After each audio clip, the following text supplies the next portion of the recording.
Študiram Facebook, treniram Facebook, moj hobi je Facebook, v prostem času sem pa najrajši na Facebooku. Kakšen nastop si torej pripravil danes za obiskovalce na KMŠ-ju Modro? Ja, danes sem pripravil kot ponavadi pač stand-up nastop moj, ki traja približno 1 uro, not pa je vključenih tudi kar nekaj imitacij, okrog 9 oziroma kar prek 10 znanih ljudi. Ko vas takole gledam, vidim same mlade obraze. Upam, da je vsaj polovica izmed vas danes branih tukaj vernih.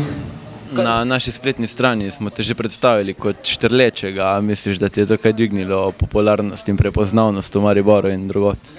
Ja, sigurno, vsekakor vsaka taka stvar, pojavljanje v medijih, ne vem, bilo kje je vsekakor dobrodošla, tudi meni je pomagalo, ne vem, vsak bilo kak dogodek, ki ga imam, vsak nastop od takrat naprej, od tega intervjuja, lahko tudi objavim ta intervju, v katerem sem v bistvu se opisal, povedal vse o sebi, o tem načinu, o stand-upu, o svojih nastopih in je to promocija, mislim, da in za to internetno stran, kot seveda tudi za mene.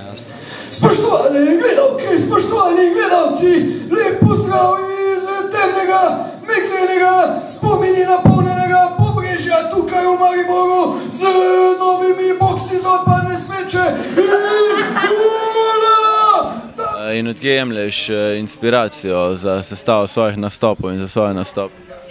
V bistvu inspiracija pride kar tak, ne vem, gledam, hodim okoli, ne vem, ko se ti pač dogaja nekaj vsakodnevni dogodki, doživiš nekaj zanimivega, te nekaj inspirira, frustrira mogoče, pač razne stvari, ki jih doživljaš vsak dan ali pa se vsakodnevno dogajajo ali pa po televiziji ali bilo kje in pol pač to nekako pride v mojo glavo in od tot inspiracija in navdih za celotno potem zadevo, za scenarij in za nastop.